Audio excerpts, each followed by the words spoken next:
Hi friends, मैं वरुण खारी। Friends, आज की हमारी गेम जिनकी वीडियो रिकमेंडेशन है उनकी आईडी है एमडी स्टेटस। उन्होंने मुझसे एक विंटेज गेम के ऊपर वीडियो बनाने के लिए कहा था। खेली गई थी इंग्लैंड में, जिस टूर्नामेंट की गेम है उसके फोर्थ राउंड में सैमुअल रेशेविस्की और कपब्लांका के बीच में एक मुकाबला हुआ था। D4 के साथ यहाँ सैमुअल ने शुरू किया, नाइट F6 यहाँ कपब्लांका ने खेला, देन हुआ C4 E6, then night C3 square पर D5, तो बिशप आया G5 स्क्वायर पर। क्वींस गैम्बिट डिक्लाइन में गेम ट्रांसपोज हो चुकी है। Knight at B goes to D7, then C takes D5 E takes D5, then हुआ E3, तो बिशप आया E7 स्क्वायर पर, बिशप D3, और इसके बाद यहाँ ब्लैक ने कैसल किया, क्वीन गई E2 स्क्वायर पर, देन हुआ C5, knight F3, then C4, bishop पर attack, bishop E7 E2 square पर आ सकता है, लेकिन ये बिशप गया F5 स्क्वायर पर, देन रुक E8, और इसके बाद यहाँ सैमुअल ने कैसल किया। G6, बिशप पर अटैक, बिशप पहुंचा H3 स्क्वायर पर, then knight F8, bishop exchange offer करने पड़ेंगे क्योंकि बहुत ऑकवर्ड पोजीशन में मैं मानता हूँ। लाइट स्क्वायर बिशप है वाइट के, bishop takes C8, rook takes C8, then bishop takes F6, bishop takes F6, then हुआ B3, और B3 होने के बाद यहाँ ब्लैक के पास मौका है सी फाइल को ओपन करवाने का, लेकिन क्वीन A5, और यहाँ नाइट पर प्रेशर बनेगा ही बनेगा, रुक का भी अटैक आने वाला है, लेकिन उससे पहले हुआ B4। और फ्रेंड्स, यहाँ ये पॉन सेक्रीफाइस है, नॉट एग्जैक्टली पॉन सेक्रीफाइस, यहाँ पोजीशन एडवांटेज वाइट ने लेने की कोशिश की है। किस तरह से, अगर यहाँ ब्लैक क्वीन टेक्स B4 के लिए जाएगा तो रुक at A goes to B1 और सीधा सीधा क्वीन पर अटैक बनेगा, और क्वीन पर अटैक जब बनेगा तो ब्लैक को इस बात का खास ध्यान रखना होगा कि उसे यहाँ अपने इस D5 पॉन को भी बचाना है, क्योंकि नाइट से अटैक आ रहा है, और उसके बाद यही नाइट बिशप तक भी जाता है तो प्रॉब्लम्स बहुत ज़्यादा बढ़ सकती है। तो क्वीन यहाँ से D6 स्क्वायर पर ही जाएगी, और वाइट का एक रुक सीधा 7th रैंक पे पहुंच जाएगा यहीं से। तो इसीलिए यहाँ ब्लैक ने पहले अपनी क्वीन को लिया D8 स्क्वायर पर, ताकि D6 पॉन पर भी डिफेंस बरकरार रह सके। क्वीन गई A4 स्क्वायर पर, देन हुआ A6, तो B5, कोशिश है B फाइल को ओपन कराने की, रुक आया E6 स्क्वायर पर, then rook at A goes to B1, रुक B8, तो रुक B2 यहाँ वाइट ने किया, बिशप आया E7 स्क्वायर पर, देन हुआ B takes A6, rook takes A6, queen पर अटैक, क्वीन पहुंची C2 स्क्वायर पर, देन नाइट E6 स्क्वायर पर, rook at F goes to B1, then rook A7, ताकि यहाँ इस B7 पॉन का डिफेंस किया जा सके, और जो dangerous position white continuously achieve कर रहा है उस पर थोड़ा चेक किया जा सके। A4 यहाँ सैमुअल ने किया, तो ब्लैंका ने अपने नाइट को मूव किया C7 स्क्वायर पर, और यहाँ से ये नाइट नाइट की पोजीशन काफ़ी अग्रेसिव होने वाली है आने वाले समय में वाइट के।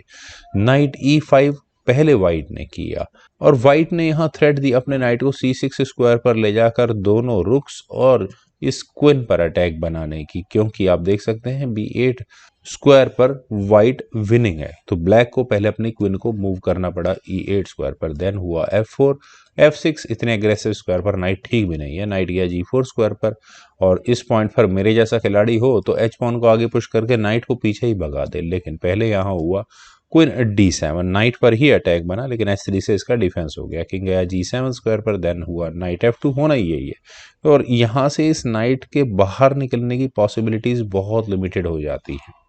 बिशप A3, रुक पर अटैक बना, तो रुक गया A2 स्क्वायर पर, वापस बिशप पर अटैक, बिशप वापस पहुंचा D6 स्क्वायर पर, knight at F goes to D1, then हुआ F5, नाइट B5, और फाइनली वो काम हो ही गया है।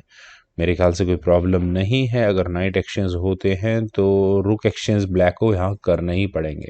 रुक A5, रुक के A5 स्क्वायर पर आने के बाद वाइट के पास एक अच्छा मूव है क्वीन को D2 स्क्वायर पर ले जाने का, और डायरेक्टली यहाँ इस रुक पर अटैक बनाने का, ताकि यहाँ ब्लैक नाइट एक्सचेंज के लिए ना जा पाए।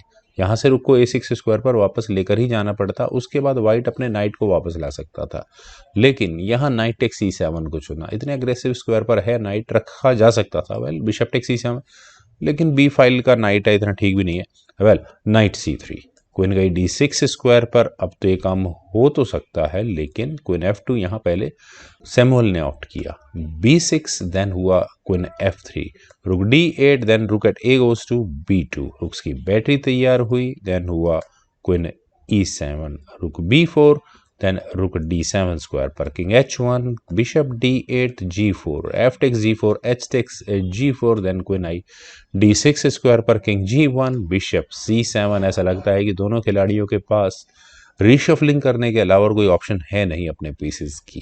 किंग गया f2 स्क्वायर पर, देन रुक f7। रुक कम से कम यहाँ सही स्क्वायर पर आ चुका है क्वीन, और उसके बाद यहाँ किंग इसी फायरिंग लाइन में है। कह सकता हूँ कि f4 पॉन कम से कम वाइट का पिन है, ऊपर से वाइट ने अपने इस जी पॉन को और आगे पुश कर दिया।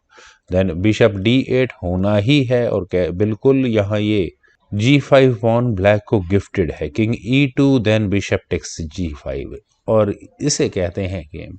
ब्लैक यहाँ इस g5 पॉन में लगा रहा और वाइट को यहाँ मौका मिला रुक टेक्स b6 करने का, और काफ़ी देर के बाद वो जो करना चाहते था वाइट, उसे यहाँ करने का मौका मिल चुका है। सैमुअल ने यहाँ क्वीन पर अटैक बनाया तो ब्लांका को अपनी क्वीन हटानी पड़ी a3 स्क्वायर पर, और ये काफ़ी अग्रेसिव स्क्वायर पर है, सीधा नाइट पर अटैक है।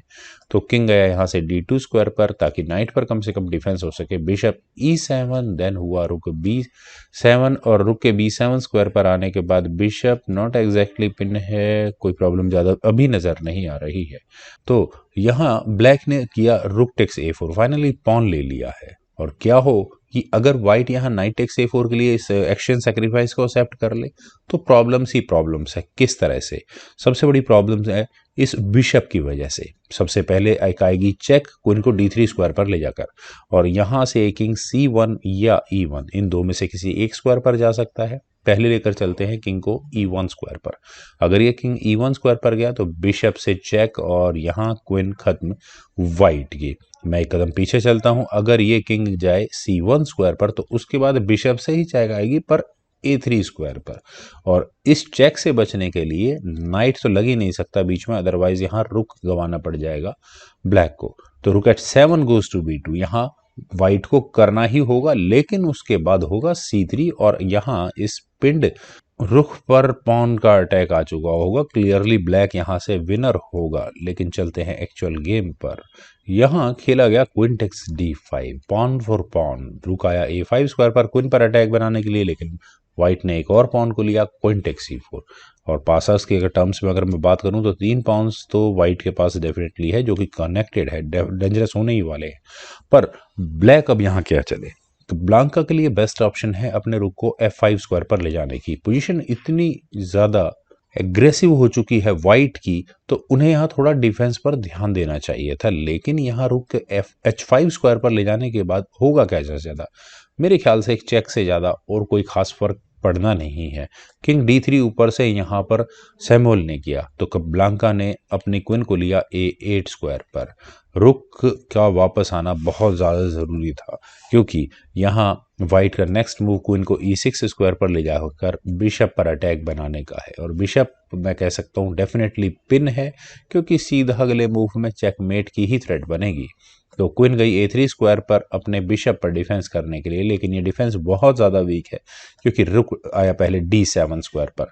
और वाइट का अगली थ्रेट क्या है? अपने रुक को लेकर जाना b7 स्क्वायर पर, और फिर चेकमेटिंग थ्रेट्स क्रिएट करना। Rook at H goes to f5। Finally black को ये करना पड़ा, जो मूव का लॉस यहाँ पर ब्लैक को हुआ है उसी का खामियाजा यहाँ का ब्लांका को इस गेम में भुगतना पड़ा।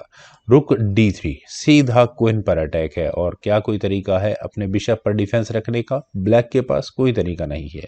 बस एक ही तरीका है कि क्वीन को a1 स्क्वायर पर लेकर जाया जाए, लेकिन ये नाइट इतना अनोइंग स्क्वायर पर बैठा है कि वो यहाँ रिपीटेड चेक्स भी नहीं आने देने वाला है, सिर्फ एक ही चेक आ रही है। रुक टेक्स e7 फाइनली करना ही पड़ा, पर क्वीन गई f1 स्क्वायर पर ब्लैक की एक सिर्फ चेक देने के लिए, लेकिन इससे कोई फर्क नहीं पड़ता, क्योंकि वाइट का अगला मूव था किंग को d2 स्क्वायर पर ले जाने का, और यहाँ इस मूव के बाद फर्दर कोई चेक्स आ भी नहीं सकती। ब्लैक ज़्यादा एक चेक दे पाएगा, लेकिन उसका डिफेंस नाइट से यहाँ आराम से किया जा सकता है, और एक कंप्लीट बिशप यहाँ ब्लांका का डाउन होंगे। तो इसी कारण से यहाँ जोसे राउल ब्लांका ने रिजाइन कर दिया। मुझे उम्मीद है फ्रेंड्स आप सभी लोगों को ये सुपर विंटेज गेम ज़रूर पसंद आई होगी। तो आप लोग इस वीडियो को लाइक करें, शेयर करें, और मेरे यूट्यूब चैनल चेस गुरु को प्लीज़ सब्सक्राइब ज़रूर करें। आपके कमेंट्स का मुझे बेहद इंतज़ार रहेगा। Thank you for watching and bye for now.